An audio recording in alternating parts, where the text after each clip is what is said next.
ɛno ɛna mpanyinfoɔ ɛsɛ wɔn sɛsɛ deɛ wɔn ɛde technical team ne new one ɛde aba bɛtɔ dwa anɔpa yi national issues dewu a ɛne yɛboa no yɛ a yɛyi ne nyinaa ɛde ama wɔ na obi busa sɛ a na ɛdɛ na GFA foɔ no wɔn twɛn ya na pepe anadwo obi ada no ɛna afei wɔn release list nam sɛ o ebi ana pɛ wɔn ankasa wɔn structure no ɛna wɔn de saa de sɔn bɛyɛ de saa mpanyinfoɔ afa new appointment ɛde aba the Black Stars management committee anɔpa yi anasa Black Stars technical team a yɛyɛ wɔn adwuma anɔpa yi ɛde ama yɛn atiefoɔ no nyinaa ɛnyɛ asɛm ketewa koraa na yɛwura mu a nsɛm no deɛ dɔɔso but yɛaboa no nyinaa no ɛde ɛba maame nhyɛ aseɛ nti maame the new structure of the Black Stars technical team ɛnɛ Black Stars technical team no ɛhyehyɛ no da hɔ a mepatwɔ sei ɛna kyɛ head coach ɛyɛ Otto Addo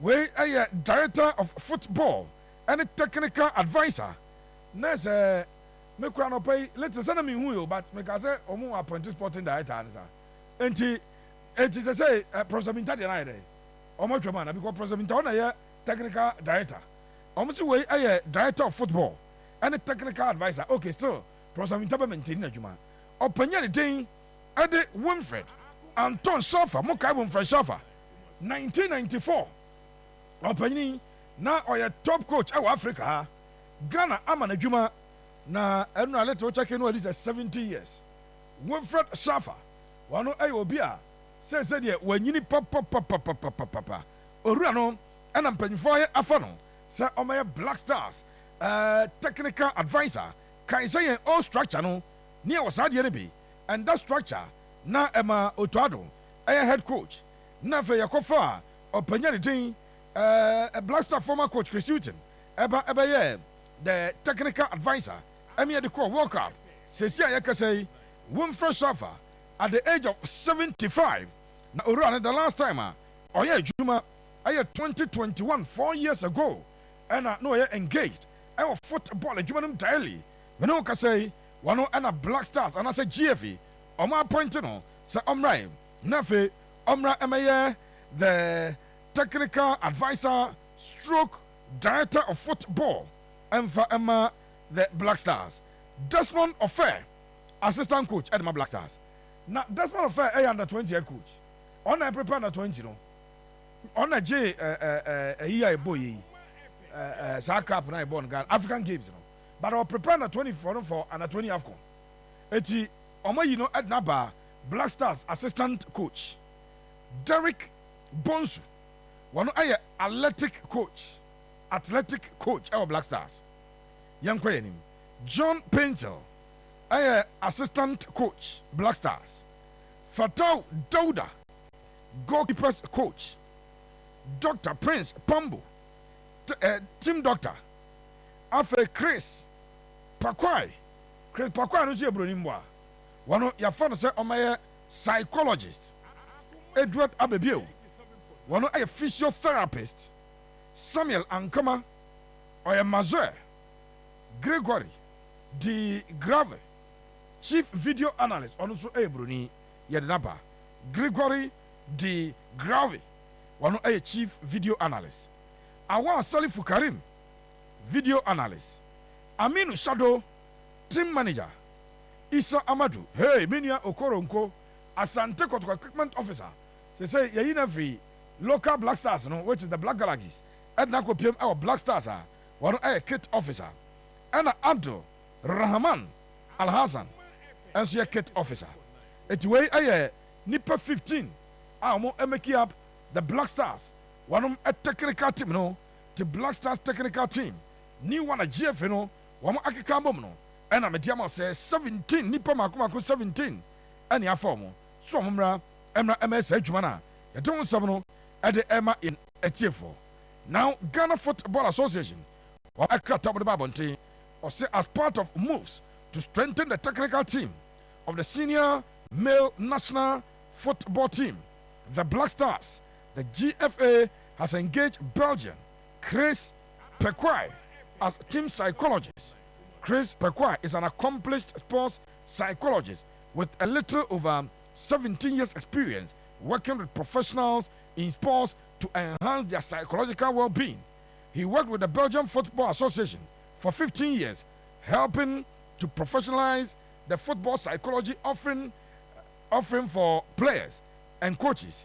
He developed a coach education program dubbed Psychology for Football, which reached over 300 trainers. Ano eye GF no, ano eye abasbodie ya mo de ba efa owura no ho a na se enye asebketo akra no eye Chris Pekwai de no. Enti empanyfo wie no so following the identification of the need to enhance the video analysis unit of the senior male national soccer team, the Black Stars, the Football Association has engaged the services of Belgian video analyst Gregory de Grauwe, holder of UEFA License B coaching license, qualification in performance analysis, and a bachelor's degree in physical education. Gregory comes into the role of chief video analyst of the Black Stars, having gained significant experience working with teams including STVV, Sporting Lokeren, K. Bashot VA, SC Zolt Waregem, and KV Kotoko. De Grauwe has been a lecturer on video analysis under the Royal Belgian Football Federation since December 2020. So said yeah, ya Baura Belgium, that's a Belgium national team. Ya says so many now. Sure. And no Muzale Taye Post be also say Blasters. America, here we come. Said yes, yes, a Belgium forum. Ya do munina ba. Ya ni akro no. Mamen komanim. GF for na iguso a omo HHM. After a thorough review of the performance of the Black Stars during last year's qualifiers for the AFCON, the Ghana Football Association has revamped the technical team. The vastly experienced and accomplished German manager and former African Cup of Nations winner, and the man who said the year 2002, Makasa Winfred, Anton Schaffer, Energy. He has been appointed as the technical advisor of the team with a mandate to work closely with the head coach to build a winning team. Schaffer will also play the role of director of football for the Football Association. Winfred Schaffer assumes the role, having excelled in a managerial career spanning a little over 40 years, working with a number of national teams, including Cameroon, Thailand, and Jamaica, as well as European clubs, including Borussia Mönchengladbach, Kaiserslautern, VfB Stuttgart, and Borussia Berlin.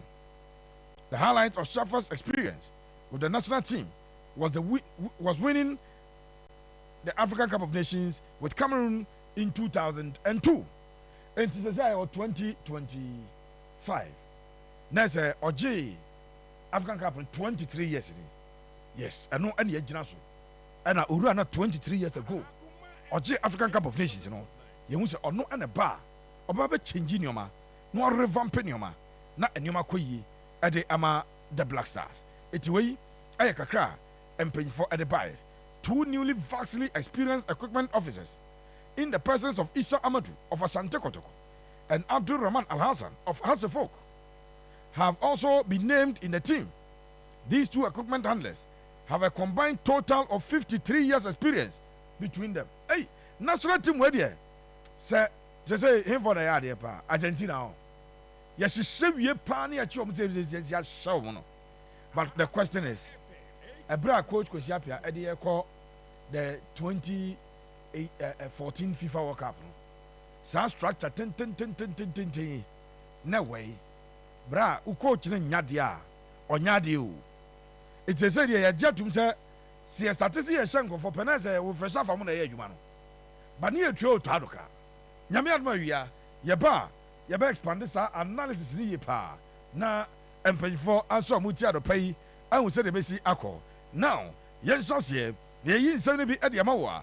Me rum, I was the Ghana Football Association. Henry Asante Chum. And I can say, na Henry Asante Chum. Or say, no question say, yeah, AFCON draw. And then on Monday night, I was the officers of the Moroccan Football Federation. Na Ghana yen or say a painful experience, yeah, 20 years, especially looking at the pedigree of Ghana. Na adyen yenim. Yente Henry Asante Chum. A bra all describing how painful are. Yeah, AFCON draw na Africa Ghana anyone. Na esi etie.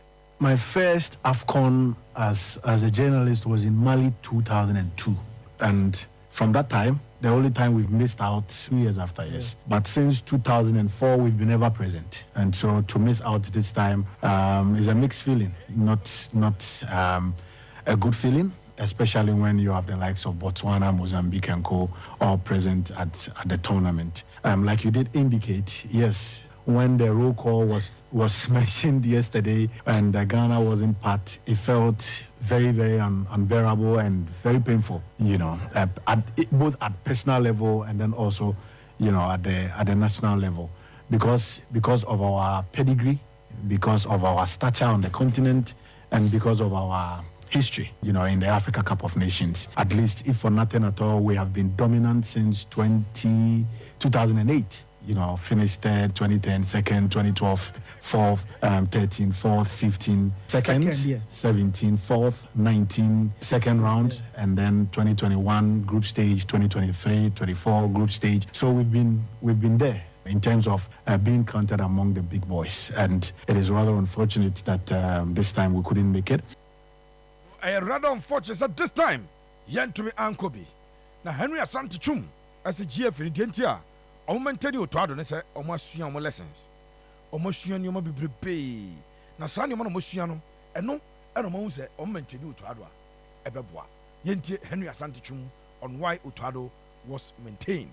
I think we need to pick useful lessons. The coach has said it. The president has said it. We can only build on this disappointment and, go into the next phase of our qualifiers in the World Cup qualifiers, and then build on that as well. Hopefully, make it to the 2026 World Cup, and then turn things around for the next edition of the AFCON. I think the new chairman of the management committee has already mentioned the fact that he will stay, and that's a decision that the executive council has taken. I am not part of the council. I only speak the position of the council based on his report and some analysis that they made of the report, including challenges in the course of the qualifiers, and this cuts across different factors. And when he submitted his report, he made mention of a number of factors, varied factors, injuries, pre-game conditions, match fitness, even his own decisions. Sometimes some of these things played a major role in arriving at the results. But unfortunately, yes, I agree. Football is our results. No, the free upper. The 27 at na Black Stars player, current Black Stars player, Joseph Prince, Osiakan, the Major League Soccer, and I planted Joseph Prince, Osiakan, and I say, disappointing. Said Ghana, yen to me unqualified. Name or say Ghana for some chances of football. And she said, 10-15 years ago, no, she said, you'll be a ball. Joseph, Sazam and Yanokrawai. And you'll be an Honobo and Yasa.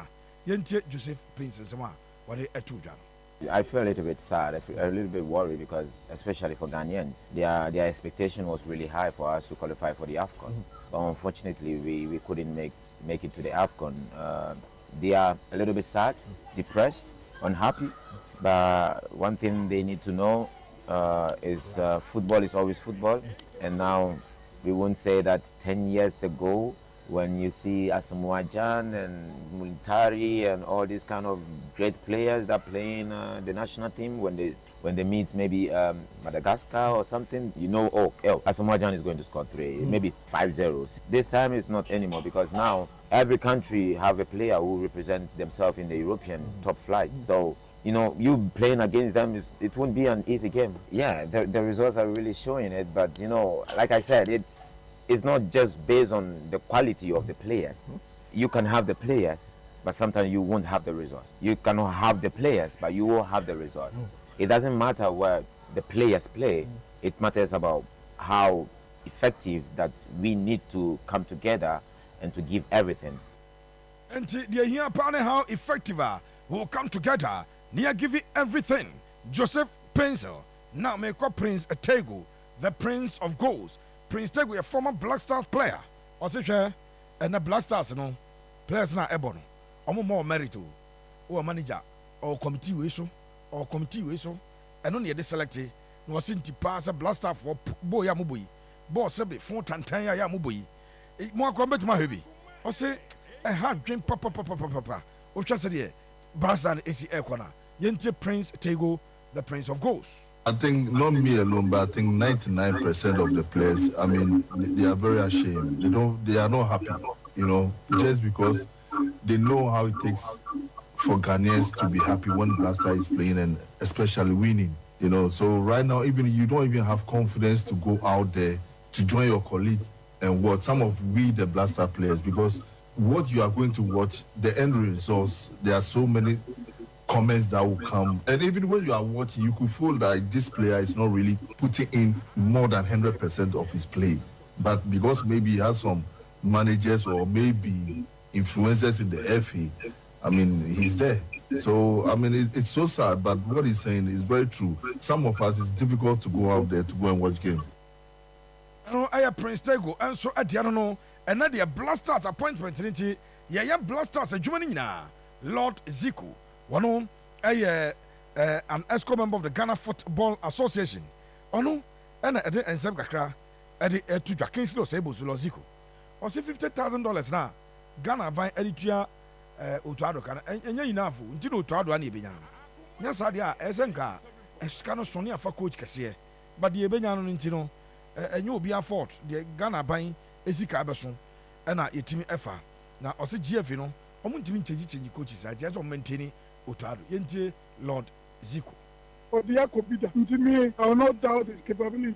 Now, there must be a stop or a halt at a certain stage. The changing coaches, there's no yielding results. So do we continue to be changing coaches and be paying for compensation? The coach, not say, the Maya say, the target, you don't have to go into a coach which will collect this much. No coach in Ubenya. The coach, his salary should not be more than 50 and 60. Not top-notch coaches that apply, pay 150 and 250,000 a month. In the absence of that, the only thing you can do is to go in for an average coach who fits over well and will achieve your objective. If in the course of that we fail, at times let us also be considerate. You're not GFA can sign because as you say, Jose Mourinho apply, not Otto apply. Even Otto himself knows that maybe Mourinho is ahead of him. But what the government can offer is what we will do. Because the Ufa coach you cannot go in for a top coach. ESCO take a decision there. You be maintaining. So be it. Now, ESCO can take a decision. At least there's also for advice and guidance from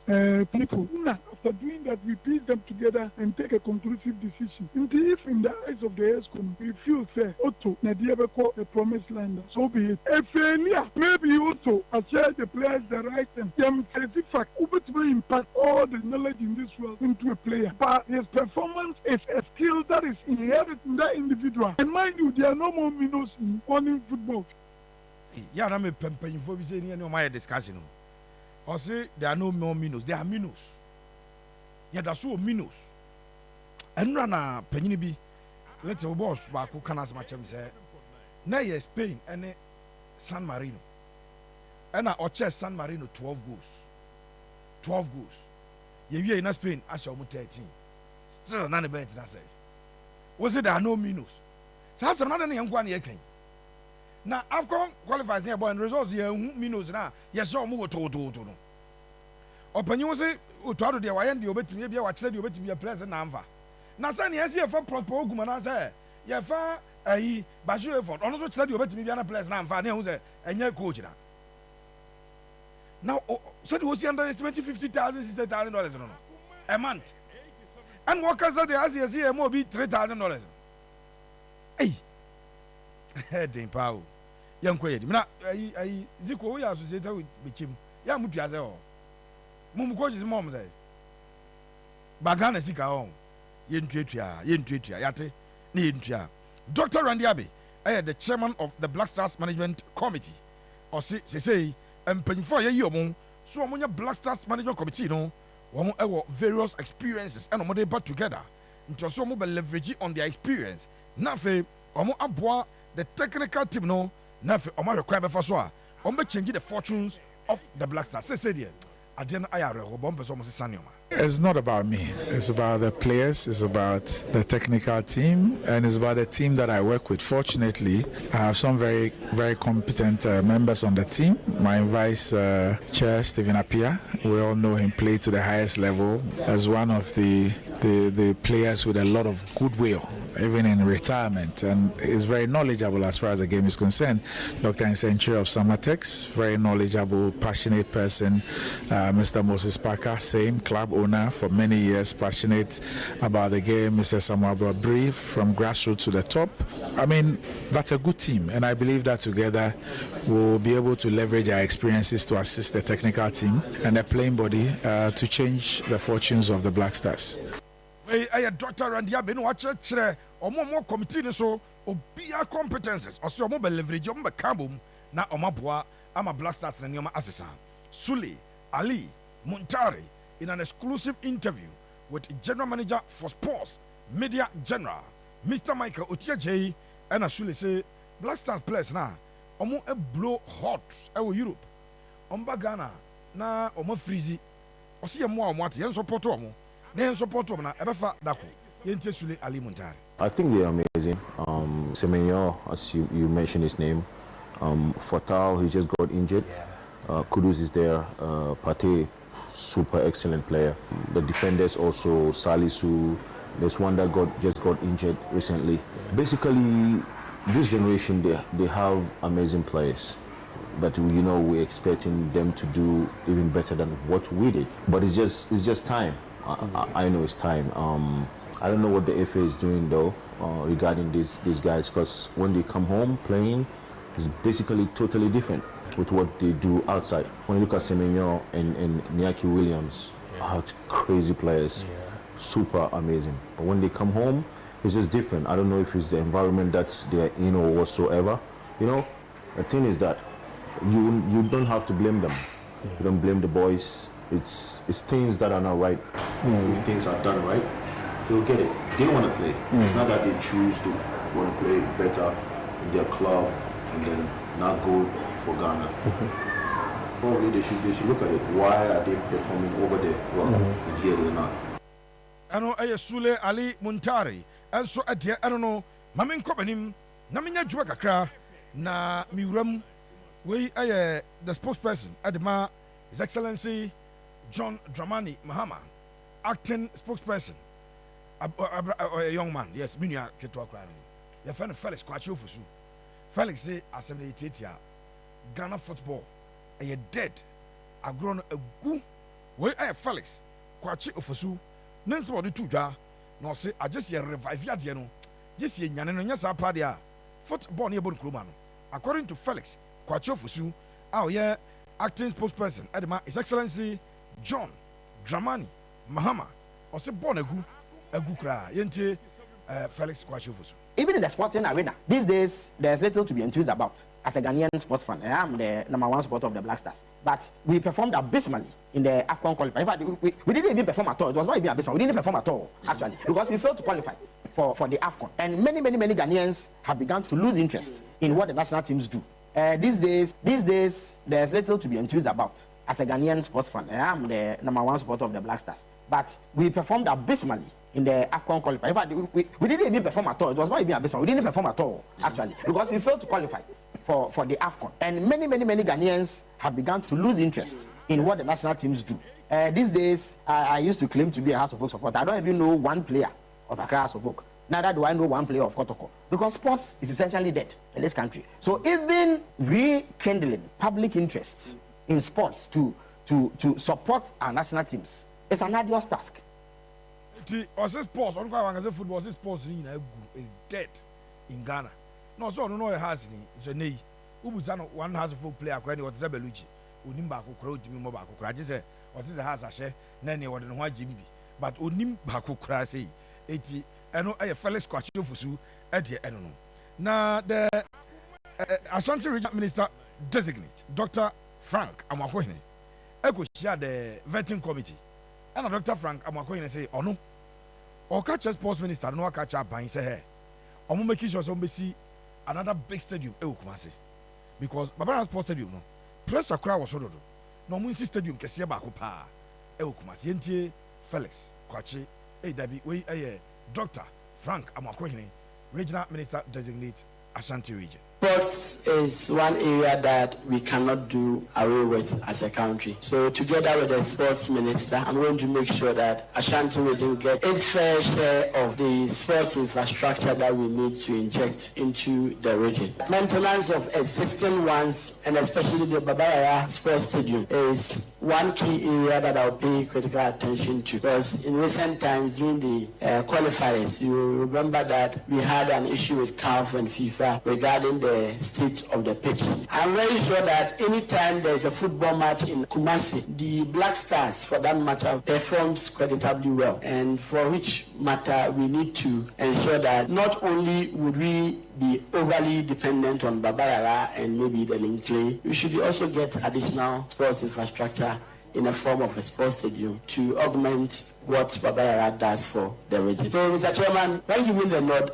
I work closely with the sector minister in order that we will increase the sports infrastructure within the region. No, I am Dr. Frank Amakohene, Asante Region. Yanso, ye Regional Minister, His Excellency John Dramani Mahama, where you know Ade Amaye, or converting, and all this answer at Tuja. Ibrahim Tanku, per checks, I hear any exclusive story crying.